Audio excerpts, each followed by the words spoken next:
ഈ മാനസിക നില സംബന്ധിച്ചുള്ള കാര്യങ്ങൾ, അത് ഈ ചികിത്സ തേടിയതുമായി ബന്ധപ്പെട്ട രേഖകളൊക്കെ തന്നെ ഇവർ ഹാജരാക്കിയിരുന്നു. അതൊരു പക്ഷേ പരിഗണിച്ചേക്കാമെന്നാണ് മനസ്സിലാക്കാൻ കഴിയുന്നത്. അപ്പോൾ തീർച്ചയായും ഈ കേസിൽ നമ്മളൊക്കെ ആഗ്രഹിച്ചതുപോലെയുള്ള ഒരു വിധിയിലേക്ക് കാര്യങ്ങൾ പോയിട്ടില്ല എന്ന് പറയാൻ കഴിയും. കാരണം ഇത്തരം കേസുകളിൽ സമൂഹത്തിന് ശക്തമായ ഒരു സന്ദേശം നൽകുക എന്നതാണ് വളരെ പ്രധാനപ്പെട്ട കാര്യം. പക്ഷേ കേതലിന്റെ കേസിൽ കോടതി നിരീക്ഷിച്ചിരിക്കുക വളരെ പ്രധാന ഈ പ്രായം എന്നത് വളരെ പ്രധാനപ്പെട്ട ഒരു കാര്യമായി പ്രോസിക്യൂഷൻ എതിർത്തുവെങ്കിലും അവിടെ പ്രതിഭാഗം ആവശ്യപ്പെട്ട ഒരു കാര്യം, അതിന് അംഗീകാരം ഉണ്ടായേക്കാം എന്നാണ് മനസ്സിലാക്കാൻ കഴിയുന്നത്. മറ്റൊന്ന് പറയുന്ന രീതിയിലുള്ള മെഡിക്കൽ രേഖകൾ, സർട്ടിഫിക്കറ്റുകൾ ഉണ്ടായേക്കാം. അത് പരിഗണിച്ചേക്കാം. അനന്തകൃഷ്ണൻ ചേരുന്നുണ്ട്. അനന്തൻ, എന്തൊക്കെ കാര്യങ്ങൾ കോടതി ആനുകൂല്യമായി പരിഗണിച്ചിരിക്കാമെന്നാണ് ഈ കേസിൽ മനസ്സിലാക്കുന്നത് ശിക്ഷാവിധി വരുമ്പോൾ? പ്രജീഷ്, ഇപ്പോൾ മാതൃഭൂമി ന്യൂസിനോട് special public prosecutor Dileep Sathyan പറഞ്ഞു കൃത്യമായി എങ്ങനെയാണ് ശിക്ഷാവിധി, അതിലെന്തൊക്കെയാണ് കോടതി പറഞ്ഞിരിക്കുന്നതെന്നുള്ള കാര്യം. 302 4 കൊലപാതകങ്ങളും ഒന്നിച്ചാണ് കോടതി ശിക്ഷയ്ക്ക് പരിഗണിച്ചിരിക്കുന്നത്. അതിൽ 302 എന്നുള്ള കുറ്റം, 4 കൊലപാതകങ്ങൾ ചെയ്തതിന് ജീവപര്യന്തം കഠിന തടവാണ് കോടതി ശിക്ഷിച്ചിരിക്കുന്നത്.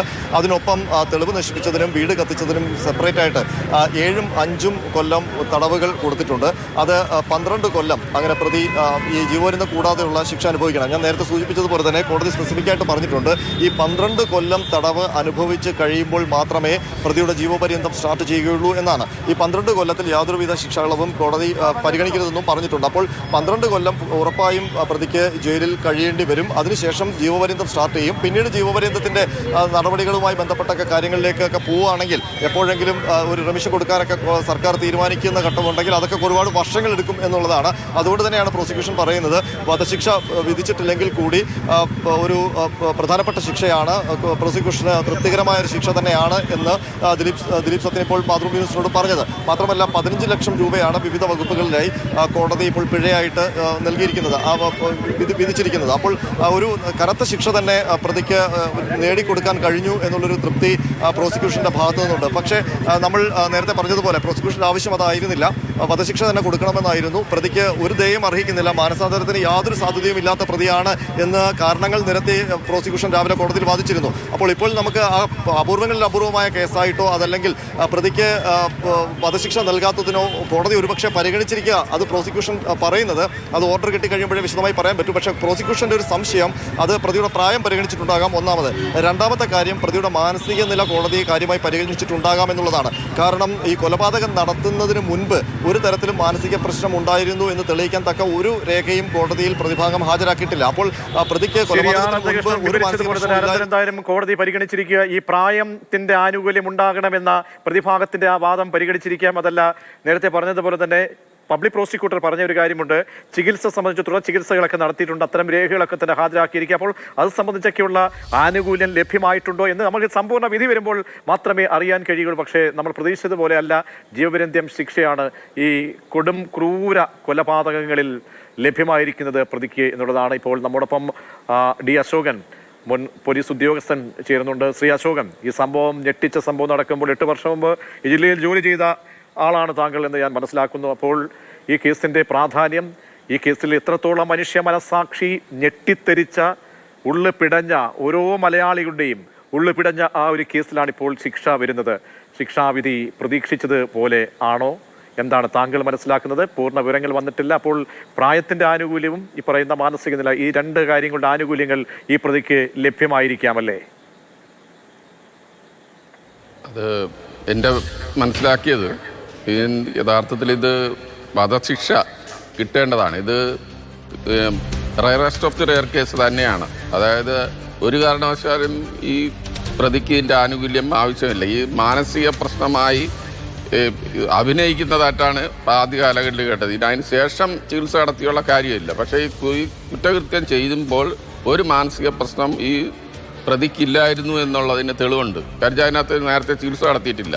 ഇതിൻ്റെ അന്വേഷണ ഉദ്യോഗസ്ഥൻ കെ ഇ ബൈജു എൻ്റെ ബാച്ച്മേറ്റാണ്. ഇപ്പം കോഴിക്കോട് റൂറൽ SP ആയിട്ട് ജോലി ചെയ്യുന്നുണ്ട്. പിന്നെ ദിനിലും പിന്നെ സുനിലും ഇവർ ടീം അടങ്ങുന്നതാണ്. ഇതിനകത്ത് അന്ന് തന്നെ മനോജ് എബ്രഹാം സാറും ഈ സ്വർജൻ കുമാർ സാറും ഒക്കെ ഇത് നല്ല രീതിയിൽ മോണിറ്റർ ചെയ്ത് നല്ലൊരു കേസായിട്ട് ഇത് ചെയ്ത് കാര്യം. ഇതിനകത്ത് ഈ 4 കൊലപാതകം ചെയ്യുമ്പോഴും ദിസാക്ഷികളില്ല.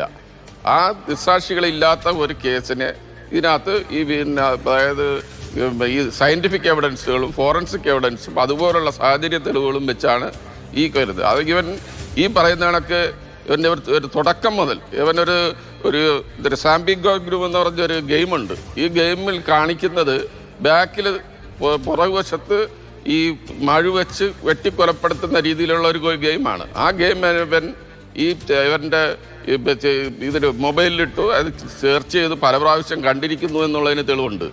ഇതിന് ശേഷം ഇവൻ ഫ്ലിപ്കാർട്ടിൽ ഈ ആക്സ്, അതായത് നമ്മുടെ ഈ കാർപ്പൻറ്റേഴ്സ് ആക്സ് എന്ന് പറയും, ഈ ആക്സ് ഈ മഴ പിന്നെ വരുത്തി ഓൺലൈനിൽ വരുത്തി ഇതിനു വേണ്ടി ഉപയോഗിച്ചിരിക്കുന്നു. അതിൻ്റെയും തെളിവുണ്ട്. പിന്നെ ഇവൻ പല പ്രാവശ്യം ഈ പെട്രോൾ പമ്പിൽ പോയി പെട്രോൾ വാങ്ങിയിരിക്കുന്നുണ്ട് ഇതിനെ ഇവരെ ചുട്ടരിച്ചു കൊല്ലുന്നതിന്. അപ്പോഴയഥാർത്ഥത്തിൽ ഇവൻ മാനസിക രോഗ പ്രശ്നമുള്ളവനല്ല, നല്ല നോർമൽ കക്ഷിയാണ് ഇവൻ. ഈ പറഞ്ഞ പിന്നെ ആസ്ട്രൽ പ്രൊജക്ഷൻ എന്ന് പറയുന്ന ഒരു ഇതൊക്കെ പ്രാക്ടീസ് ചെയ്തെന്നൊക്കെ പറയുന്നതൊക്കെ തുടക്കം മുതൽ ഈ കേസിനെ വഴിതെറ്റിക്കാൻ വേണ്ടി വ്യക്തിപരമായ ശ്രമങ്ങൾ നടത്തിയിട്ടുണ്ട് ഈ പ്രതി. പിന്നീട് അറിയാമല്ലോ, പ്രതിഭാഗത്തിന്റെ കൂടി വരുമ്പോൾ ഈ കേസ് നിർദ്ദേശങ്ങളൊക്കെ തന്നെ വരുമ്പോൾ ആ കേസിൽ വളരെ സമർത്ഥമായി പോലീസിനെ വഴിതെറ്റിക്കാൻ ശ്രമിച്ച പ്രതിയാണ്. അപ്പോൾ കോൺസ്പിറസി വളരെ വ്യക്തമാണ്. ഓരോ കൊലപാതകങ്ങളിലും കോൺസ്പിറസി കൃത്യമായും വ്യക്തമാണ്. മാത്രമല്ല പ്രതി തന്നെ രക്ഷപ്പെടാനും പ്രതി തന്നെ ഇതിൽ ഈ കൃത്യത്തിനോടൊപ്പം ഒടുങ്ങിയെന്ന് വൈദഗ്ധ്യത്തോടുകൂടി അത് ചർച്ച ചെയ്യപ്പെടാനുമുള്ള ഒരു സാഹചര്യം ഒരുക്കി ഇവിടെ നിന്ന് രക്ഷപ്പെടുമ്പോൾ പിടിക്കപ്പെടുമ്പോൾ പോലും എന്താണ് ഈ പ്രതിയെക്കുറിച്ച്, പ്രതിയുടെ ആ രക്ഷപ്പെടാനുള്ള ആ ഒരു ഉദ്യമം സംബന്ധിച്ചൊക്കെ നമുക്ക് ഒരു മാനസിക നില പരുവപ്പെട്ട ആളാണെങ്കിൽ അല്ലെങ്കിൽ പരുവപ്പെട്ട ആളല്ലെങ്കിൽ അങ്ങനെയൊന്നും പ്രകടിപ്പിക്കില്ല. അപ്പോൾ എല്ലാം കൃത്യമായി ആസ്ത്രം ചെയ്ത ഒരു പ്രതിയാണ്. ഒരു പ്രധാന അതിനേക്കാൾ കാര്യം അന്വേഷണ സമയത്തും ഈ പോലീസ് ഉദ്യോഗസ്ഥന്മാരെ അന്വേഷണ ടീമിനെ വഴിതെറ്റിക്കാൻ ശ്രമിച്ചു. ഈ ട്രയൽ സമയത്ത് പോലും പല പ്രാവശ്യം ഒരു മാനസിക പ്രശ്നമുണ്ടെന്ന് കോടതിയിൽ തന്നെ അഭിനയിച്ച് ഈ കേസിനെ പല പ്രാവശ്യം ഇത് നീട്ടിവെപ്പിച്ചു അത് ജഡ്ജ്. ഇങ്ങനെയുള്ള കാര്യങ്ങളെല്ലാം. പക്ഷേ ഇതിനെല്ലാം ശേഷം ജയിലിൽ കിടന്നപ്പോൾ എനിക്ക് മാനസിക പ്രശ്നമാണെന്ന് അവിടെ അഭിനയിച്ചു. അവിടെ ഡോക്ടറെ കാണിക്കുന്നു, ഉളമ്പാറ മാനസിക ഹോസ്പിറ്റലിൽ കൊണ്ടുപോയി കാണിക്കുന്നുണ്ട്. ഇതൊക്കെ കാണിച്ചപ്പോഴും ഡോക്ടർമാരുടെ എല്ലാം പറയുന്നത് ഇതിന് പറയത്തക്ക മാനസിക രോഗമൊന്നും ഇല്ലായിരുന്നു. ഈ കാര്യം തുടരുക. നമുക്കൊരു ഇടവേള അനിവാര്യമായി എടുക്കണം. മനുഷ്യ മനസാക്ഷിയെ ഞെട്ടിത്തെരിപ്പിച്ച നന്തൻകോട് ഇരട്ട കൊലപാതക കേസിലെ പ്രതി കേതലിന് വധശിക്ഷയില്ല, ജീവപര്യന്തം ശിക്ഷയാണ് ഇപ്പോൾ തിരുവനന്തപുരത്തെ കോടതി വിധിച്ചിരിക്കുന്നത്. ഡോക്ടർ മോഹൻ റോയ് നമ്മോടൊപ്പം തത്സമയം ചേരുകയാണ്. ഡോക്ടർ മോഹൻ റോയ്, മാനസികാവസ്ഥ സംബന്ധിച്ചൊക്കെയുള്ള ഒരു ടീം രൂപീകരിക്കുമ്പോൾ അതിൽ ഈ ചോദ്യം ചെയ്യലുമായി ബന്ധപ്പെട്ടും അതിന്റെ ഈ കേതലിന്റെ മാനസികാവസ്ഥ സംബന്ധിച്ചൊക്കെയുള്ള റിപ്പോർട്ട് തയ്യാറാക്കുന്നതിൽ പ്രധാനപ്പെട്ട ഇടപെടൽ നടത്തിയ ആളാണ് താങ്കൾ. ഇന്നിപ്പോൾ ശിക്ഷാവിധി വരുമ്പോൾ എന്തൊക്കെ ആനുകൂല്യങ്ങൾ കിട്ടിയിരിക്കാമെന്നാണ് മനസ്സിലാക്കുന്നത് പ്രതിക്ക്?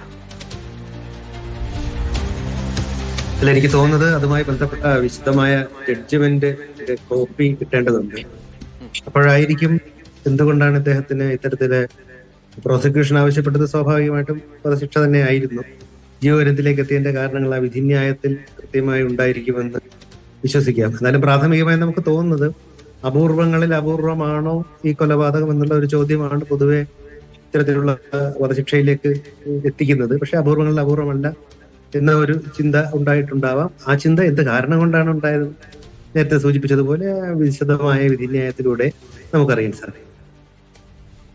ശ്രീ മോഹൻ റോയ്, അങ്ങ് ഇടപഴകുന്ന സമയത്തൊക്കെ തന്നെ ഈ വ്യക്തിയിൽ കണ്ട, ഈ പ്രതിയിൽ കണ്ട സവിശേഷതകൾ അതൊക്കെ എങ്ങനെയാണ്? കാരണം എല്ലാ അർത്ഥത്തിലും ഈ കേസിന്റെ നാൾവഴികൾ നോക്കിക്കഴിഞ്ഞാൽ കൃത്യമായിട്ട് തന്നെ ആളുകളെ കബളിപ്പിക്കാനുള്ള ശേഷി, എങ്ങനെയാണ് തെളിവുകൾ നശിപ്പിക്കാൻ കഴിയുക, എങ്ങനെയാണ് ഒരു കൊലപാതകം ആസൂത്രണം ചെയ്യുക, അത് എങ്ങനെ സമർത്ഥമായി ചെയ്യാം, പിന്നീട് എങ്ങനെയാണ് തെളിവ് നശിപ്പിക്കുക എന്നുള്ളൊക്കെ കാര്യങ്ങൾ പഠിച്ച ഒരു വ്യക്തിയായി മാറുമ്പോൾ അത് താങ്കൾ ഇടപെട്ട ആ നിമിഷങ്ങൾ സംബന്ധിച്ച് ഇപ്പോൾ ഓർക്കുകയാണെങ്കിൽ എന്താണ് ഈ പ്രതിയെക്കുറിച്ച് കൂടുതലായി പറയാനുള്ളത്?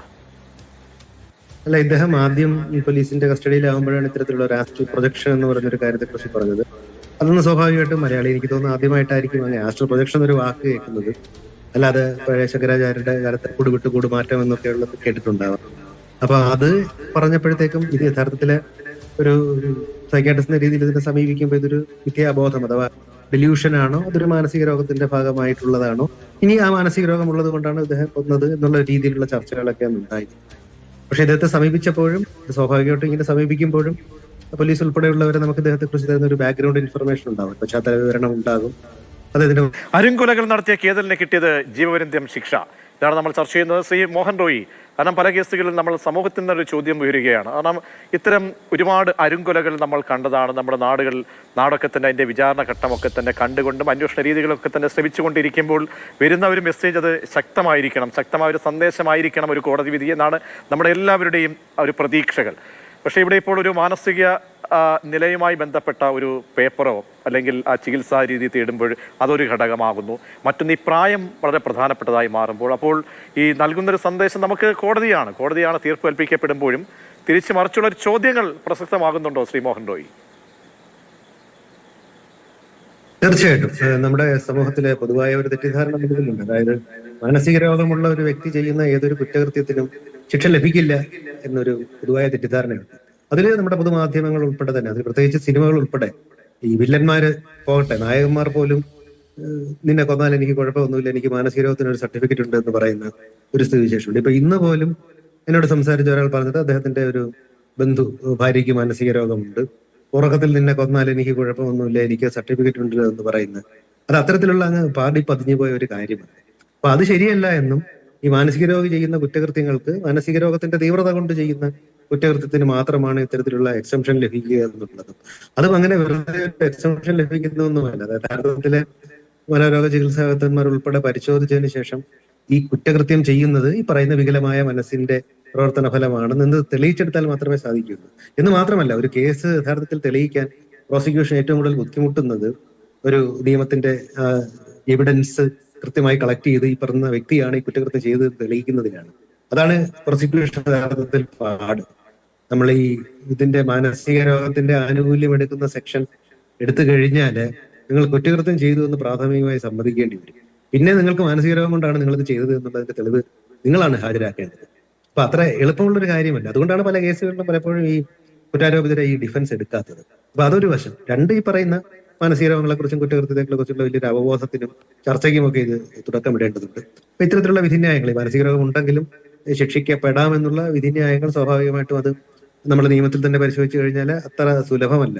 അപ്പൊ ഇത് സ്വാഭാവികമായിട്ടും ഭാവിയിലെ ഒരു ഇതുമായി ബന്ധപ്പെട്ട പല ചർച്ചകൾക്കുമൊക്കെ വഴി തുറക്കുമെന്നും ഇനി സ്വാഭാവികമായിട്ടും ഈ ഒരു വിധിന്യായമാകുമ്പോൾ അതിന്റെ മുകളിൽ അപ്പീൽ കോടതികൾ ഉണ്ടാവാം. അപ്പീൽ കോടതികൾ എത്തുമ്പോൾ എന്ത് സംഭവിക്കുന്നു അറിയാനും നമുക്ക് എല്ലാവർക്കും താല്പര്യമുണ്ടാകും. പക്ഷെ പൊതുവെ പറഞ്ഞാൽ ഈ പറയുന്ന ഒറ്റപ്പെട്ട് ജീവിക്കുന്ന വ്യക്തികൾ, ഒറ്റപ്പെട്ട് ജീവിക്കുന്ന കുടുംബങ്ങൾ, അവരിലേക്കെങ്കിലും മലയാളിയുടെ പൊതുവായ ഒരു ശ്രദ്ധ, അത് മലയാളി എന്നല്ല ലോകത്ത് ഏത് ജനസമൂഹം ചെയ്യേണ്ടതാണ്. മലയാളി എങ്കിലും കുറഞ്ഞ പക്ഷം ഇത്രയും സാമൂഹ്യ അങ്ങനെ ഒരു പൊതുബോധം സൃഷ്ടിക്കപ്പെടാൻ പാടില്ല. ശ്രീ അശോകൻ ഈ പറഞ്ഞുവല്ലോ, കാരണം ആർക്കും ചെറുപ്രായത്തിലുള്ള ആളുകളെയും കുറ്റകൃത്യത്തിലേക്ക് പോയാൽ കൂടിയും അവിടെ ഒരു ആനുകൂല്യങ്ങൾ ഈ രീതിയിൽ ഉണ്ടാകാൻ പാടില്ല. പ്രായത്തിന്റെ പരിഗണന എന്നത് രണ്ടീ പറയുന്ന പോലെ മാനസിക നില എന്നതിലെ ആനുകൂല്യങ്ങളും ഉണ്ടാകാൻ പാടില്ല. കാരണം നമ്മൾ ഈ സമീപകാലത്ത് കണ്ട പല കുറ്റകൃത്യങ്ങളിലും എന്താണ് ഫോക്കസ് ചെയ്യപ്പെടുന്നത് എന്ന് പറഞ്ഞു തരേണ്ടതില്ലല്ലോ, എല്ലാവർക്കും അറിയാവുന്നതാണ്. ചെന്താമര കേസെടുത്താലും വെഞ്ഞാറമ്മൂട് കൊലക്കേസെടുത്താലും അതിൻ്റെയൊക്കെ പിന്നിൽ അത് ഈ ഒരു വക്കീലിന്റെ കൂടി പരിഗണനയിലേക്ക് അല്ലെങ്കിൽ അവരുടെ കൂടി ആനുകൂല്യങ്ങളൊക്കെ ലഭിക്കുന്ന സമയം തൊട്ട് അത് കൂടുതൽ വിചാരണ ഘട്ടങ്ങളിലൊക്കെ വീണ്ടും അത് ഊന്നിപ്പറയലിന് കാര്യങ്ങൾ ഇടയാക്കും. അതാണ് ഈ കേസിന് സംഭവിച്ചിരിക്കുന്നത്. എന്താണ് കോടതി പരിഗണിച്ചിരിക്കുക എന്ന് നമുക്ക് വ്യക്തമല്ല. പക്ഷേ പ്രായം എന്തോ പരിഗണിച്ചിട്ടുണ്ട്, മറ്റെന്തൊക്കെയോ ആനുകൂല്യങ്ങളും ഇവിടെ ലഭ്യമായിട്ടുണ്ട്. അപ്പോൾ ഈ സന്ദേശം നൽകുന്നതിൽ, ശക്തമായൊരു സന്ദേശം നൽകുന്നതിൽ ഈ കേസ് മാറിയിട്ടുണ്ടോ? ഈ വിശാവിധി മാറിയെന്ന് നമുക്ക് പറയാൻ കഴിയുമോ ശ്രീ അശോകൻ? ഒരു പരിധിയെ അല്ല. കാര്യം വെച്ചാൽ ഇതിൽ ഇവൻ ഈ കൊലപാതകം ചെയ്യുമ്പോൾ, ഈ 4 പേരെ കൊലപാതകം ചെയ്യുമ്പോൾ അവൻ്റെ വയസ്സ് എനിക്ക് തോന്നുന്നു 37 തോന്നുന്നു.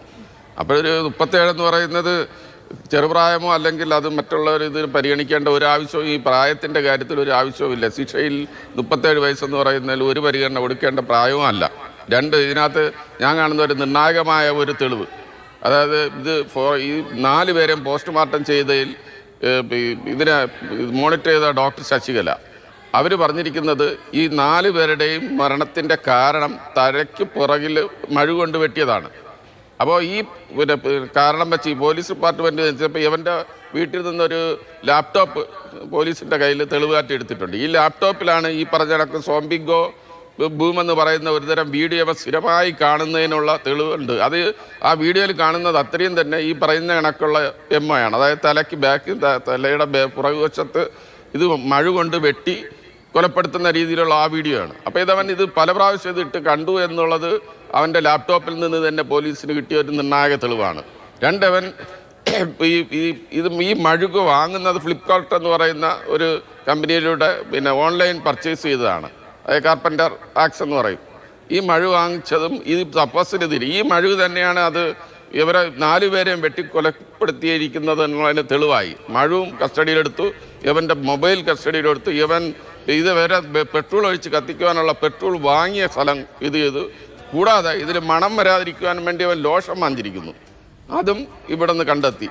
പിന്നെ രണ്ടാമത് ഇതിന് ഒന്നിലും ഐ വിറ്റ്നസ് ഇല്ലാത്തൊരു കേസാണ്. ഫോറൻസിക് തെളിവുകളും സയൻറ്റിഫിക് എവിഡൻസും പിന്നെ അവിടുത്തെ ജോലിക്കാരുടെ സാക്ഷിമൊഴി എന്ന് പറഞ്ഞാൽ വളരെ നിർണായകമായിരുന്നു.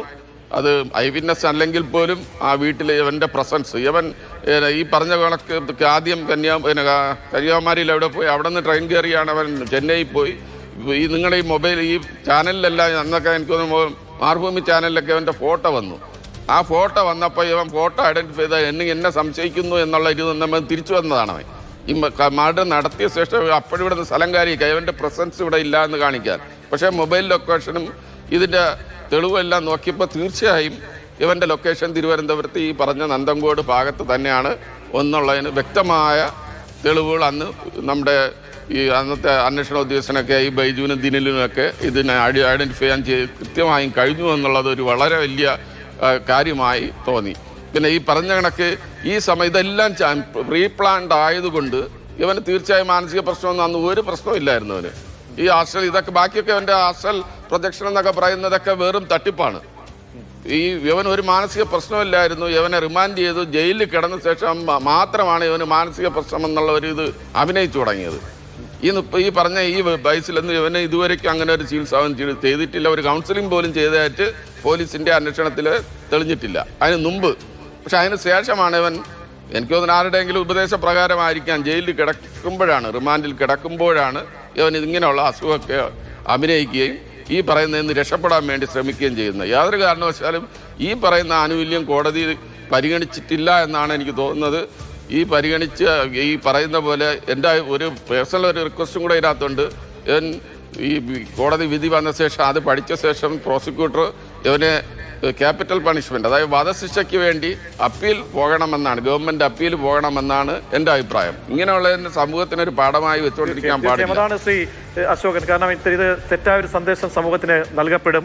കാരണം നമുക്കറിയാം ഒരുപാട് കൊലപാതകങ്ങൾ സമാന രീതിയിൽ അതിക്രൂര കൊലപാതകങ്ങൾ കണ്ട പോയ ഒരു വർഷം കൂടിയാണിത്. അപ്പോൾ ആ നിലയ്ക്ക് നോക്കുമ്പോൾ അങ്ങനെയുള്ള പ്രതികൾക്ക് പരമാവധി ശിക്ഷ നൽകണം, ഒരു തരത്തിലും മറ്റാനുകൂല്യങ്ങൾ നൽകപ്പെടാതിരിക്കണം. അതുകൊണ്ട് തന്നെ ഉന്നത കോടതികളിലേക്ക് പോകേണ്ട ഒരു സാഹചര്യം കൂടി ഒരുങ്ങുകയാണ്. ആനന്ദകൃഷ്ണൻ വീണ്ടും ചേരുന്നു. അനന്തൻ, ഈ തെളിവുകൾ സമാഹരിക്കാൻ കഴിഞ്ഞത് സംബന്ധിച്ച് ആത്മാഭിമാനത്തോടു കൂടി തന്നെയാണ് അന്വേഷണ ഉദ്യോഗസ്ഥനും പ്രോസിക്യൂഷനും ഒക്കെ പറഞ്ഞത്. കാരണം ഒരുപാട് ചലഞ്ചസ് ഉണ്ടായിരുന്നു ഈ കേസിൽ. അപ്പോൾ ഈ ചലഞ്ചസ് ഒരു പിടിവള്ളിയായി ഏതെങ്കിലും തരത്തിൽ മാറുകയായിരുന്നു ആ വെല്ലുവിളികൾ? അതല്ല, ഈ പറഞ്ഞതുപോലെ തന്നെ പ്രായത്തിന്റെ കാര്യമാണെങ്കിൽ എന്താണ്, സമാനമായ കേസുകൾ ചില കേസുകളുണ്ടല്ലോ. ഇപ്പോൾ ഗ്രീഷ്മയുടെ പ്രായം, സ്ത്രീ എന്ന പരിഗണന, അതൊക്കെയാണ് കോടതിയിൽ അന്ന് ചൂണ്ടിക്കാട്ടിയത് അന്നത്തെ പ്രതിഭാഗം അഭിഭാഷകർ. അപ്പോൾ അവിടെ ഒരു ആനുകൂല്യം ആ കോടതിയിൽ കിട്ടിയിട്ടില്ല ഗ്രീഷ്മയെ പോലെയുള്ള പ്രതികൾക്ക്. അപ്പോൾ അതിനേക്കാൾ വിപത്തായിട്ട് എത്രയോ ആളുകളുടെ ജീവൻ തല്ലി തകർത്ത ഒരു പ്രതിക്ക് കിട്ടിയ ആനുകൂല്യം അത് എന്തുകൊണ്ടായിരിക്കാം? പ്രജീഷ്, ഇപ്പോൾ ഗ്രീഷ്മയുടെ കേസ് എടുത്താലും അതിൽ വധശിക്ഷയാണ് കൊടുത്തത്. അതിൽ ഗ്രീഷ്മ നിരന്തരം, അതും സ്നേഹമെന്ന് പറയുന്ന ഒരു വികാരത്തെ പരമാവധി ചൂഷണം ചെയ്യുകയും അതിലൊരു വലിയ ഡിസ്ട്രസ്റ്റ് വരുത്തുകയും ചെയ്തുകൊണ്ട് ഹീനമായൊരു കൊലപാതകം നടത്തി. മാത്രമല്ല നിരന്തരം അത് ഷാരോൺ എന്ന് പറയുന്ന അവളുടെ കാമുകനെ കൊലപ്പെടുത്താൻ വേണ്ടി ശ്രമങ്ങൾ നടത്തി എന്നുള്ളതായിരുന്നു അന്ന് കോടതി കണ്ടെത്തിയത്. അതുകൊണ്ട് തന്നെയാണ് അത് അപൂർവങ്ങളിൽ അപൂർവമായി കണ്ടെത്തിയത്. പക്ഷേ ഇവിടെ കേതലിൻ്റെ കേസ് വരുമ്പോൾ കേതൽ 4 പേരെ, അതും അച്ഛനെയും അമ്മയും സഹോദരിയും ഒക്കെ, ഒരിക്കലും ഒരു മകൻ ചെയ്യാൻ പാടില്ലാത്തൊരു കുറ്റകൃത്യമാണ് ചെയ്തത് എന്നുള്ള കാര്യം ഉറപ്പാണ്. അതുകൊണ്ട് തന്നെയാണ് ഇതിൽ പരമാവധി ശിക്ഷ എന്നുള്ളൊരു വാദം സമൂഹവും ആഗ്രഹിച്ചത്, പ്രോസിക്യൂഷനും അങ്ങനെ ഒരു നിലപാട് എടുക്കുകയും ചെയ്തത്. പക്ഷേ എവിടെയോ കേതലിന് ഇതിനകത്ത് സംശയത്തിൻ്റെ ഒരു ആനുകൂല്യം കോടതി നൽകിയിരിക്കുന്നു എന്ന് വേണം മനസ്സിലാക്കാൻ. അത് മാനസിക ആരോഗ്യത്തിൻ്റെ കാര്യത്തിൽ തന്നെയാണ്. ഈ കേതലിന് മാനസികാരോഗ്യം കൊലപാതകത്തിന് മുൻപ് ഇല്ലായിരുന്നു എന്ന്, അല്ലെങ്കിൽ അങ്ങനെ പ്രശ്നമില്ലായിരുന്നു എന്ന് കോടതിയിൽ തെളിയിക്കപ്പെട്ടെങ്കിലും ഈ പിടിക്കപ്പെട്ടതിന് ശേഷം നിരന്തരം കേതൽ മാനസികാരോഗ്യ ചികിത്സയ്ക്ക് വിധേയനായിട്ടുണ്ട്. അത് കോടതിയിൽ സമർത്ഥിച്ചെടുക്കാൻ പ്രതിഭാഗത്തിന് കഴിയുകയും ചെയ്തിട്ടുണ്ട്. നിരന്തരം ഏറ്റവും ഒടുവിൽ ഇപ്പോഴും ആ ചികിത്സ തുടരുന്നു എന്നുള്ള കാര്യം കോടതിയിൽ പ്രതിഭാഗം അവതരിപ്പിച്ചിട്ടുമുണ്ട്. അപ്പോൾ ആ ഒരു ആനുകൂല്യം പ്രതിക്ക് ലഭിച്ചിട്ടുണ്ട്. പ്രായത്തിനൊപ്പം മാനസിക ആരോഗ്യ പ്രശ്നം എന്ന് പറയുന്ന ഒരു സങ്കീർണമായ പ്രശ്നം അത് കോടതി പരിഗണിച്ചിട്ടുണ്ടാകാം. അതുകൊണ്ട് തന്നെയാകാം ഒരു മാനസാന്തരത്തിന് ഉള്ള അവസരം, അല്ലെങ്കിൽ വധശിക്ഷ വിധിക്കപ്പെടേണ്ട പ്രതിയല്ല എന്ന് കോടതി ഒരു അനുമാനത്തിലേക്ക് എത്തിയത്. അതുകൊണ്ട് തന്നെയാണ് ജീവപര്യന്തം. ഈ ജീവപര്യന്തം കഠിന തടവ് കൊടുക്കുമ്പോഴും അതിനൊപ്പം തന്നെ പ്രതിക്ക് 12 വർഷം, ഈ ജീവപര്യന്തം തുടങ്ങുന്നതിന് മുൻപ് വിവിധ വകുപ്പുകളിലായി 12 വർഷം കഠിന തടവ് കോടതി ഉറപ്പുവരുത്തുന്നുണ്ട്. അതുകൂടാതെ പിഴശിക്ഷയുമുണ്ട്. അപ്പോൾ ഏതായാലും പ്രതിക്ക് ഏതെങ്കിലും കാലത്തൊരു ശിക്ഷാ ഇളവ് കിട്ടുകയാണെങ്കിൽ അത് പ്രതിയുടെ 50-55 വയസ്സിനൊക്കെ ശേഷമായിരിക്കും. ഇപ്പോൾ പ്രതിക്ക് 34 വയസ്സാണുള്ളത്. അയാളുടെ 27ാമത്തെ വയസ്സിലാണ് ഈ കുറ്റകൃത്യം ചെയ്യുന്നത്. മാത്രമല്ല പ്രോസിക്യൂഷൻ കേസ് നേരത്തെ പ്രതീഷ് സൂചിപ്പിച്ചതുപോലെ തന്നെ ദൃക്സാക്ഷികളില്ലാത്ത ഒരു കേസിൽ വലിയ വെല്ലുവിളിയാണ് പ്രോസിക്യൂഷന് ചെയിൻ ഓഫ് സർക്കംസ്റ്റൻഷ്യൽ എവിഡൻസ് ഉണ്ടാക്കുക എന്ന് പറയുന്നത്. ആ ചെയിൻ എവിടെയെങ്കിലും ബ്രേക്ക് ആയാൽ ആ കേസ് തോറ്റുപോകും കോടതിയിൽ. അതിനൊപ്പം തന്നെ പ്രതിക്ക് മാനസിക വെല്ലുവിളി ഉണ്ട് എന്നുള്ളൊരു വാദം കൂടി നിൽക്കുമ്പോൾ അങ്ങനെ കഠിനമായ വെല്ലുവിളികൾ അതിജീവിച്ചുകൊണ്ട് തന്നെയാണ് പ്രോസിക്യൂഷൻ ഈ കേസ് കോടതിയിൽ തെളിയിച്ചെടുത്തിരിക്കുന്നത്. നേരത്തെ സൂചിപ്പിച്ചതുപോലെ തന്നെ പ്രതിയുടെ മോഡസ് നേരത്തെ നമ്മുടെ അതിഥി സൂചിപ്പിച്ചു. അപ്പോൾ അത് പ്രതി ശ്രമിച്ചത് തനിക്ക് പകയുണ്ടായിരുന്ന അച്ഛനെയും അമ്മയും ബന്ധുക്കളെയും ഒക്കെ കൊന്നിട്ട് വീടിന് തീപിടിച്ചുണ്ടായ ഒരു കൊലപാതകം, അതിൽ താനും അകപ്പെട്ടു എന്ന് വരുത്താൻ വേണ്ടി ഒരു ഡമ്മി കൂടി ഉണ്ടാക്കിയിട്ടിരുന്നു. എന്നിട്ട് പ്രതി രക്ഷപ്പെട്ടു പോവുകയാണ്. പക്ഷെ തിരിച്ചു വരുമ്പോൾ പോലീസ് പിടിയിലാകുമ്പോൾ പ്രതി ആദ്യം എടുത്ത സ്റ്റാൻഡ് ഞാൻ സ്ഥലത്തില്ലായിരുന്നു, ഞാൻ ചെന്നൈയിലായിരുന്നു, അവിടെ വാർത്തകളിൽ കണ്ടു അച്ഛനും അമ്മയും ഒക്കെ മരിച്ചു എന്ന്, അത് കണ്ടിട്ട് ഞാൻ വരികയാണെന്നുള്ളതാണ്. പക്ഷേ പ്രതിയുടെ ദേഹത്ത് പൊള്ളലേറ്റ പാടും പ്രതിയുടെ മുഖഭാവവും ഒക്കെ പോലീസിനെ ആ മൊഴി വിശ്വസിക്കാൻ പ്രേരിപ്പിച്ചില്ല. പെട്ടെന്ന് തന്നെ പ്രതി മൊഴി മാറ്റി പറഞ്ഞു, ഞാനൊരു പ്രത്യേക തരം ആളാണ്, ഒരു മന്ത്രവാദിയാണ്, എൻ്റെ ദേഹത്തേക്ക് ആരോ കടന്നുകൂടിയെന്ന് അറിഞ്ഞപ്പോൾ ഞാൻ എന്തൊക്കെയോ ചെയ്തു, പെട്ടെന്ന് തീയുടെ പൊള്ളലേറ്റപ്പോഴാണ് ഞാൻ ഈ കൊലപാതകങ്ങളൊക്കെ ചെയ്തു എന്ന് തിരിച്ചറിഞ്ഞു, അപ്പോൾ തന്നെ ഞാൻ രക്ഷപ്പെടുകയായിരുന്നു. ആ രക്ഷപ്പെടുന്നു എന്ന് പറയുന്ന ഭാഗം കൃത്യമായി കോടതിയിൽ അവതരിപ്പിക്കാൻ പ്രോസിക്യൂഷന് കഴിഞ്ഞു. ഒരു മാനസിക ഭ്രാന്തിയുള്ള കേസുകളുണ്ട്. ആ കേസുകളിൽ ചില സത്യങ്ങൾ സൂര്യകിരണങ്ങൾ പോലെ അവശേഷിക്കുമെന്ന് പറയുന്നത് പോലെ വളരെ സമർത്ഥമായി തന്നെ ഈ കേസിൽ വഴിതെറ്റിക്കാൻ പോലീസിന് മുൻപിൽ ശ്രമങ്ങൾ നടത്തിയ ഒരു പ്രതിയാണ്. അപ്പോൾ കണക്റ്റിംഗ് എവിഡൻസ്, പലയിടങ്ങളിലായി കിടന്ന തെളിവുകൾ അത് കൂട്ടിയിണക്കിക്കൊണ്ട് സമർത്ഥമായി തന്നെ മുന്നോട്ട് പോയൊരു കേസാണ്. ഡോക്ടർ മോഹൻ റോയ് കൂടി തുടരുന്നുണ്ട്. ക്രൂരനായ കേതലിന് ശിക്ഷ ജീവപര്യന്തം. ശ്രീ അശോകൻ, നേരത്തെ നമ്മൾ താരതമ്യം ചെയ്തത് ഈ ഗ്രീഷ്മയുടെ കേസുമായി ബന്ധപ്പെട്ടാണ്. അവിടെ അന്ന് പ്രതിഭാഗം ചൂണ്ടിക്കാട്ടിയ എന്താണ്? കോടതിയിൽ ചൂണ്ടിക്കാട്ടിയത് പ്രായം, സ്ത്രീ എന്ന പരിഗണന, അങ്ങനെയൊക്കെയുള്ള കാര്യങ്ങളാണ്. അത് ഇവിടെയും ആ രീതിയിൽ പ്രായത്തിൻ്റെ പരിഗണനകളൊക്കെ ഉയർത്തി. പക്ഷെ അതിനപ്പുറത്തേക്ക് ഈ മാനസിക നില എന്ന കാര്യത്തിലുള്ള തുടർ ചികിത്സയുടെ കാര്യങ്ങൾ ഏറ്റവും ഒടുവിലും ചൂണ്ടിക്കാട്ടുന്നു. അപ്പോൾ ആ കിട്ടിയത് ആനുകൂല്യം അവിടെയാണോ കിട്ടിയിരിക്കുന്നത്? അപ്പോൾ നമ്മൾ സമൂഹത്തിൽ ഒരു ശക്തമായ സന്ദേശമുണ്ടാകണം. താങ്കൾ നേരത്തെ പറഞ്ഞതുപോലെ തന്നെ മേൽക്കോടതിയിലേക്ക് പോകേണ്ട ഒരു അനിവാര്യതയിലേക്ക് ഇന്നത്തെ വിധി മാറുകയാണ്. അതിനകത്ത് ആഡ് ചെയ്യാനുള്ളത് ഈ വർഷം നമ്മൾ കണ്ടിട്ടുള്ള, ഈ വർഷം പിറന്നതിന് ശേഷം നമ്മൾ കണ്ടിട്ടുള്ള അതിക്രൂരമായിട്ടുള്ള കൊലപാതകങ്ങൾ, കൂട്ടക്കുരുതികൾ പലയിടങ്ങളിൽ നിന്നായി നമ്മൾ കേട്ടതാണ്. അപ്പോൾ ഇത്തരം കേസുകളിൽ ഒരു പഴുത് പോലും ഉണ്ടാകാതെ പ്രതികൾ ശിക്ഷിക്കപ്പെടണം, പഴുതുകൾ ഉണ്ടാകാൻ പാടില്ല എന്നതാണ് സമൂഹം ആഗ്രഹിക്കുന്നത്. അതാവണം നിയമത്തിന്റെ ആ ഒരു ദൃഢതയും. എന്താണ് ഇവിടെ സംഭവിച്ചതെന്നാണ് താങ്കൾക്ക് തോന്നുന്നത്? നമ്മുടെ അദ്ദേഹം പറഞ്ഞ പോലെ ഗ്രീഷ്മയ്ക്ക് കിട്ടാത്ത ആനുകൂല്യം ഈ പറയുന്ന കണക്ക് ഗേദാലിന് കിട്ടേണ്ട ഒരു കാര്യം ഇവിടെ ഇല്ല. കാരണം വെച്ചാൽ ഈ സംഭവം നടക്കുമ്പോൾ, അതായത് 2017 ഏപ്രിൽ മാസം 7-8 തീയതികളിൽ ഈ സംഭവം നടക്കുമ്പോൾ അവന് ഒരു പ്രശ്നവുമില്ലായിരുന്നു, മാനസിക പ്രശ്നമൊന്നുമില്ലായിരുന്നു.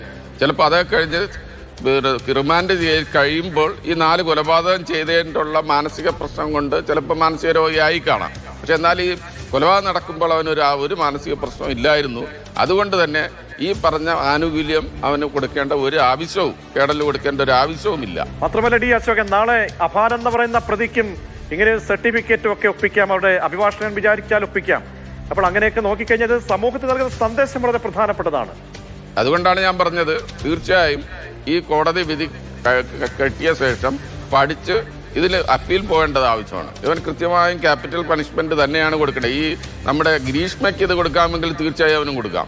കാര്യം ഇവൻ ഗ്രീഷ്മ രക്തബന്ധമില്ല, വെറും ഈ സ്നേഹബന്ധത്തിൽ ഉണ്ടായ ഒരു ബന്ധത്തിൽ നിന്നുണ്ടായ ഒരു പ്രതികാരം ഇതാണ്. ഇതല്ലല്ലോ, ഇത് രക്തബന്ധുക്കളെയാണ് കുന്നക്കുന്നത്. അത് 4 പേരെ അതിക്രൂരമായ രീതിയിൽ അങ്ങനെ ഒരു ആനുകൂല്യം ഈ പറഞ്ഞ കേടലിന് കൊടുക്കേണ്ട ഒരു ആവശ്യവുമില്ല. അതിന് മുമ്പ് അവൻ ഇതില്ല, ആ സമയത്ത് അവൻ മാനസിക പ്രശ്നമില്ല. ഇതെല്ലാം കഴിഞ്ഞ് കുറെ കഴിഞ്ഞ് വർഷങ്ങൾ കഴിഞ്ഞ ശേഷമാണ് ജയിലിനകത്ത് കിടന്നവൻ ഈ പറഞ്ഞ കണക്ക് പ്രശ്നം അതിനകത്തൊരു എനിക്കൊരു പോയിന്റ് കൂടെ പറയാനുണ്ട്. ഈ ആനുകൂല്യം വെച്ച് അവൻ ഈ പറഞ്ഞ കണക്ക് പണിഷ്മെന്റ് ജീവപര്യന്തം ജയിലിൽ കിടക്കണമെന്ന് വിചാരിക്കുക. ഇവൻ വേണമെങ്കിൽ ഇവൻ അങ്ങനെ ഒരു മാനസിക പ്രശ്നമുള്ളവനാണെങ്കിൽ കൂടെ കിടക്കുന്ന ജയിലിൽ കിടക്കുന്ന മറ്റ് ഈ ശിക്ഷ അനുഭവിച്ച് കിടക്കുന്ന പ്രതികൾക്കും ഈ പറഞ്ഞ കണക്ക് ചിലപ്പോൾ ഇവൻ്റെ ഭാഗത്തു നിന്ന് ഇതുപോലെ എന്തെങ്കിലും എടുത്തു വെച്ച് ജയിലിൽ ഒരുമിച്ച് കഴിയുന്ന സമയം എന്തെങ്കിലും കൊലപാതകം ചെയ്തുകൂടെ? അപ്പോൾ ഇതിങ്ങനെയുള്ള ഒരു സമൂഹത്തെ ഇങ്ങനെയുള്ള ഒരാളിനെ വെച്ച് പൊറിപ്പിക്കാൻ പാടില്ല. ഇത് ക്യാപിറ്റൽ പണിഷ്മെന്റിന് വേണ്ട അപ്പീൽ തീർച്ചയായും ഗവൺമെന്റും പ്രോസിക്യൂട്ടറും പോകണമെന്നാണ് എൻ്റെ ഒരു വ്യക്തിപരമായ ഒരു പോലീസ് ഉദ്യോഗസ്ഥൻ എന്നുള്ള നിലയിൽ. അതായത് നമ്മളെ ഈ ഭാഗം എന്ന് പറയുന്നത് നമ്മൾ ഈ ഇന്ത്യയിലെ റിഫോർമേറ്റീവ് തിയറിയാണ് പോകുന്നത്. പണിഷ്മെന്റിൽ റിഫോർമേറ്റീവ് തിയറിയാണ് ഇന്ത്യ ഫോളോ ചെയ്യുന്നതെങ്കിൽ പോലും ഇങ്ങനെയുള്ള കേസുകളിൽ നമ്മൾ തീർച്ചയായും അതിൻ്റെ വധശിക്ഷയ്ക്ക് തന്നെ പോകണം. എന്തായിരുന്നാലും ആ ഗ്രീഷ്മയ്ക്ക് കിട്ടാത്ത ഒരു യാതൊരു വിധത്തിലുള്ള ആനുകൂല്യവും ഇവൻ ഈ പറഞ്ഞ കേടലിന് കൊടുക്കേണ്ട കാര്യമില്ല. കാര്യം വെച്ചാൽ ഇവൻ്റെ പ്രശ്നങ്ങളെല്ലാം ഇവൻ മാനസിക രോഗി എന്നുള്ള ഇതെല്ലാം ഉണ്ടായത് ജയിൽ ശിക്ഷയിൽ, അതായത് റിമാൻഡ് കഴിയുമ്പോൾ മാത്രമാണ് ഈ മറ്റേവരെ. എന്നിട്ടും അവർ പറഞ്ഞ ആദ്യമൊന്നും ഇവന് യാതൊരു വിധത്തിൽ അസുഖമില്ലായിരുന്നു, കള്ളം അഭിനയിക്കുകയാണ്. പിന്നെ രണ്ടാമത് ഈ റിമാൻഡിൽ കഴിയുമ്പോൾ ഞാൻ അറിഞ്ഞത് ഹൈക്കോടതിയിൽ സിവിൽ കേസുമായി ബന്ധപ്പെട്ട് കോടതി ഇതിൽ പോയിരിക്കുന്നു, പല പ്രാവശ്യം കോടതിയിൽ പോയിരിക്കുകയാണ്, എറണാകുളം ഹൈക്കോടതിയിൽ ഇവരെ ഫാമിലിയിലുള്ള സിവിൽ കേസുമായി ബന്ധപ്പെട്ട്. അപ്പോൾ ഇവന് മാനസിക പ്രശ്നമുണ്ടോ? ഇല്ല. ഈ ട്രയൽ ഇവൻ്റെ ഈ മർഡറിൻ്റെ ട്രയൽ വരുമ്പോൾ മാത്രമേ അവനെങ്ങനെയാണ് മാനസിക പ്രശ്നം വരുന്നത്? അത് നമ്മൾ പ്രത്യേകം ചിന്തിക്കണ്ടേ? തീർച്ചയായും അത് ചിന്തിക്കണം. ശ്രീ മോഹൻ റോയി അതാണ് ചൂണ്ടിക്കാട്ടുന്നത്. ഈ മാനസിക പ്രശ്നം ഒരു പിടിവള്ളിയാക്കി മാറ്റുന്ന കേസുകൾ അതൊരു പൊതുബോധമായി അത് മാറാൻ പാടില്ല എന്നുള്ളതാണ്. അപ്പോൾ അനിവാര്യമായ ഒരു കാര്യം മേൽക്കോടതിയിലേക്ക് സമീപിക്കാനുള്ള സാഹചര്യമുണ്ട്. നേരത്തെ നമ്മൾ ചർച്ച ചെയ്ത് വന്നത് ഗ്രീഷ്മയുടെ കേസിലെ വിധി സംബന്ധിച്ചും ഈ കേസൊക്കെ കൈകാര്യം ചെയ്യുമ്പോഴുള്ള രീതി സംബന്ധിച്ചാണ്. അപ്പോൾ ഈ മാനസിക പ്രശ്നം എന്നത് ഒരു പിടിവള്ളിയായി മാറപ്പെടുന്നുണ്ടെങ്കിൽ ഇനി പല കേസുകളുടെയും ട്രയൽ നടന്നുകൊണ്ടിരിക്കുകയാണ്. ഇത് സമർത്ഥമായി ഉപയോഗിക്കപ്പെടുന്ന ഒരു സാഹചര്യം ഉണ്ടാകാൻ പാടില്ല. മോഹൻ റോയി, മാനസിക പ്രശ്നങ്ങൾ ഒരു പിടിവള്ളിയായി മാറപ്പെടുന്നു എന്ന് പറയുമ്പോൾ അത് യഥാർത്ഥത്തില് നമ്മുടെ സംവിധാനത്തിന്റെ ഒരു കാര്യക്ഷമതയ്ക്ക് നേരെയുള്ള ഒരു ചോദ്യം. അതായത് ഇപ്പൊ രണ്ട് രീതിയിൽ ഇത് സംഭവിക്കാമല്ലോ. ഒന്ന്, മാനസിക രോഗം ഇല്ലാത്ത ഒരാൾ മാനസിക രോഗം അഭിനയിക്കുന്നു, അല്ലെങ്കിൽ ഈ പറയുന്ന രീതിയിലുള്ള ഒരു കൺഫ്യൂഷൻ ഉണ്ടാകുമ്പോൾ മാനസിക പ്രശ്നം ഇല്ലാത്ത ഒരാൾ മാനസിക രോഗമുണ്ടെന്ന് അഭിനയിക്കുകയാണെങ്കിൽ അത് തിരിച്ചറിയാനും ബാക്കിയുള്ള ഒരു കഴിവ് നമ്മുടെ ഇവിടുത്തെ മനോരോഗ ചികിത്സാ വിദഗ്ധന്മാർക്കില്ലേ, സംവിധാനങ്ങൾക്കില്ല. രണ്ട്, ഒരു വ്യക്തിക്ക് മാനസിക രോഗം ഉണ്ടെങ്കിൽ പോലും അദ്ദേഹത്തിന് ഒരു കുറ്റകൃത്യം ചെയ്യാൻ സാധിക്കുമെന്നേ നമ്മൾ ഇപ്പോഴും പറഞ്ഞുകൊണ്ടിരിക്കുന്ന ഒരു പോയിന്റ് അതാണ്. നമ്മുടെ ചർച്ചയിലും ഉയർന്നു വന്നതാണ്. മാനസിക രോഗം ഉണ്ടെങ്കിൽ പോലും ഒരു വ്യക്തിക്ക് ഒരു കുറ്റകൃത്യം ചെയ്യാം. ആ കുറ്റകൃത്യത്തിന്റെ ശിക്ഷ അദ്ദേഹത്തിന് ലഭിക്കുമോ ഇല്ലയോ എന്നുള്ളത് വളരെ വ്യക്തമായി തന്നെ മാനസിക രോഗത്തിന്റെ അനന്തരഫലമായിട്ടാണോ അദ്ദേഹം ആ കുറ്റകൃത്യം ചെയ്തത് എന്നതിനെ ആശ്രയിച്ചിരിക്കും. ഇനി മറ്റൊരു കാര്യം കൂടിയുണ്ട്. ഇത്തരത്തിൽ ഒരു മാനസിക രോഗമുള്ള ഒരാൾ ഒരു കുറ്റകൃത്യത്തിൽ ഏർപ്പെടുന്നു, അദ്ദേഹത്തിന് ശിക്ഷ ലഭിക്കുന്നു. ഇനി ആ കുറ്റകൃത്യം ചെയ്ത സമയത്ത് അദ്ദേഹത്തിന് രോഗം ഉണ്ടായിരുന്നിരിക്കാം, അല്ലെങ്കിൽ അതിനുശേഷം അദ്ദേഹത്തിന് രോഗം വരാം. അങ്ങനെയാണെങ്കിലും അദ്ദേഹത്തെ ചികിത്സിക്കുക എന്നുള്ളൊരു പ്രാഥമിക കർത്തവ്യം സ്റ്റേറ്റ് ചെയ്യേണ്ടതുണ്ട്. ഇപ്പോ ഇന്ത്യയിൽ നമ്മുടെ നാട്ടില് വധശിക്ഷ ഇതുവരെ നിർത്തലാക്കപ്പെട്ടിട്ടില്ല. അതുകൊണ്ടാണ് നമ്മൾ ഈ വധശിക്ഷ എന്ന് പറയുന്നത്. ലോകത്ത് പലയിടത്തും റിഫോർമേഷൻ എന്ന രീതിയിലാണ് ഇത് പോകുന്നത്. ഇപ്പോ സുപ്രീം കോടതിയുടെ നേതൃത്വത്തിലുള്ള ഒരു പ്രത്യേക കമ്മിറ്റി ഉണ്ട്, പ്രത്യേകമായ ഒരു പ്രോജക്ട് ഉണ്ട്. ആ പ്രോജക്റ്റില് ഈ പറയുന്ന സെഷൻസ് കോടതിയും ഹൈക്കോടതിയും പിരിവെച്ച് സുപ്രീം കോടതിയിൽ ഈ സാധാരണ ട്രയൽ കോടതിയിൽ നിന്നും കൂടുതലൊരു ശിക്ഷ ലഭിക്കുന്നു, പിന്നീട് അത് മേൽക്കോടതികളിലേക്ക് പോകുമ്പോൾ സാധാരണഗതിയിൽ അതിലുള്ള ഇളവുകളൊക്കെ തന്നെ കിട്ടപ്പെടുന്ന ഒരു സാഹചര്യമാണ്. ഇപ്പോൾ ഇത് കീഴ്ക്കോടതിയിൽ നമുക്കിനി പൂർണ്ണമായിട്ട് അതിന്റെ വിശദാംശങ്ങൾ വന്നിട്ടില്ല. ഏതെങ്കിലും തരത്തിൽ ഭാവിയിൽ ഒരു റെമിഷൻ കിട്ടുന്ന രീതിയിലേക്ക് ഈ ശിക്ഷാ കാലയളവ് അങ്ങനെയൊന്നും ഉണ്ടാകാൻ പാടില്ല. അതിന്റെ ഇനി കൂടുതൽ ഡീറ്റെയിൽസ് നമുക്ക് ലഭ്യമായെങ്കിലേ പറ്റുകയുള്ളൂ. പക്ഷേ ഒരു തരത്തിലും ഈ പറഞ്ഞ രീതിയിൽ എന്താണ് ഈ തെളിവെടുപ്പിന് വരുമ്പോഴും അല്ലാതെ യോഗത്തിനും വളരെ കൂളായി ഈ സമീപകാലത്തെ കേസുകളിലൊക്കെ നോക്കുക, പ്രതികളൊക്കെ തന്നെ വളരെ കൂളായി നടക്കുകയാണ്. ഒരു തരത്തിൽ പോലും മാനസികമായിട്ട് എന്തെങ്കിലും ഒരു പശ്ചാത്താപം തോന്നിക്കുന്ന രീതികളില്ല. ചെന്താമരയുടെ കേസ് നോക്കൂ, അവിടെ തെളിവെടുപ്പിന് എത്തിക്കുമ്പോൾ വീണ്ടും വെല്ലുവിളിക്കുകയാണ്.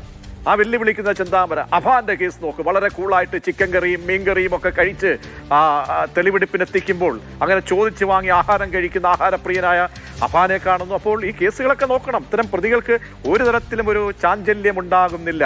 ഇതൊക്കെ ഉൾപ്പെടെ ചൂണ്ടിക്കാട്ടിയില്ലേ നിങ്ങളൊക്കെ റിപ്പോർട്ട് നൽകിയത്? ആ റിപ്പോർട്ടുകളും പരിഗണിക്കപ്പെടുന്നില്ല എന്ന് പറയുമ്പോൾ നമ്മൾ എവിടെയാണ് കൃത്യമായി പോയിന്റ് ചെയ്യേണ്ടത്? അല്ല, യഥാർത്ഥത്തില് ഇത്തരത്തിൽ ഒരു പ്രതിക്ക് ഒരു സ്ഥലത്ത് ഹാജരായി, ഇപ്പൊ നമ്മൾ യഥാർത്ഥത്തിൽ ഈ മാധ്യമങ്ങളിൽ പറയുന്ന ഒരു രീതിയുണ്ട്. അതായത് കോടതിയിലെത്തിയപ്പോൾ പ്രതി അക്ഷോഭ്യനായി നിന്നത്രേ, ജഡ്ജിയുടെ ചോദ്യങ്ങൾക്ക് അദ്ദേഹം ഒരു കൂസലില്ലാതെ മറുപടി പറഞ്ഞത്രേ, ആർത്ത് വിളിക്കുന്ന ആർക്കൂട്ടത്തിന് നേരെ തെളിവെടുപ്പിന് കൊണ്ടുവന്നപ്പോഴും പ്രതി അക്ഷോഭ്യനായി നിന്നത്രേ.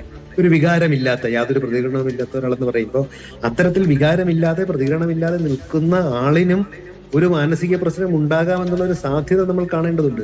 ഇനി രണ്ട് ഇത്തരത്തിൽ യാതൊരു പശ്ചാത്താപവും ഇല്ലാതെ സംസാരിക്കുന്നവർ, അല്ലെങ്കിൽ ഈ കസ്റ്റഡി ഇരിക്കുമ്പോൾ ചിക്കൻ കറി വേണമെന്ന് പറയുന്നവർ, അവരുടെ കാര്യമില്ല.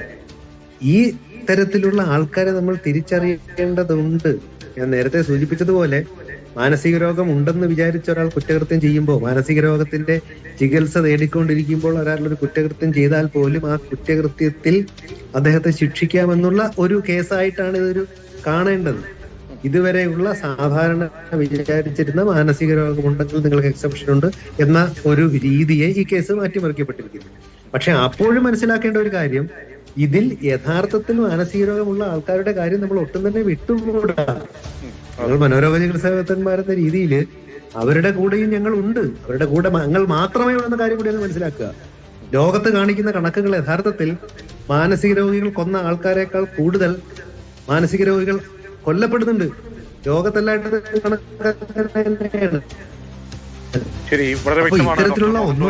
എന്തായാലും നമുക്ക് ഈ കേസിലെ പ്രതികരണം വരുന്നതനുസരിച്ചാണെങ്കിൽ പ്രോസിക്യൂഷൻ തൃപ്തികരമായ രീതിയിൽ ഈ വിധിയെ കാണുന്നുണ്ട്. ആ പബ്ലിക് പ്രോസിക്യൂട്ടറുടെ പ്രതികരണം എന്ന് കേൾക്കാം.